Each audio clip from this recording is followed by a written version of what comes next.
17%, c'est ce que comptent les entreprises comme femmes parmi leurs dirigeants. Plus l'entreprise est grosse et plus cette part de femmes dans les instances dirigeantes se réduit. Quand l'entreprise affiche plus de 200 salariés, 10% des dirigeants sont des femmes. Sur le terrain, 35% des hommes pour 19% des femmes ont une responsabilité hiérarchique, tout âge et toute qualification confondus. Parmi les cadres, 62% des hommes encadrent effectivement des salariés. C'est en revanche le cas de moins d'une femme sur deux. Et justement, quand elles encadrent, les femmes ont moins de salariés sous leurs ordres que les chefs hommes. Question rémunération, tout temps de travail confondu, les salaires des femmes équivalent en moyenne à 73% de celui des hommes. Les femmes touchent donc 27% de moins que les hommes.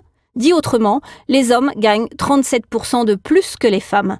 À travail égal, et si l'on tient compte des différences de poste, d'expérience, de qualification et de secteur d'activité, la différence de salaire atteint 10 à 15%. Au final, la part de la discrimination pure serait de l'ordre de 6 ou 7%, selon l'Observatoire des inégalités. Et puis le SMIC concerne également davantage les femmes que les hommes, de même que 70% des travailleurs pauvres sont des femmes.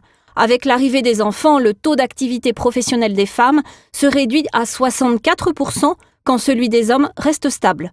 À partir de 3 enfants, ce taux passe à 40%.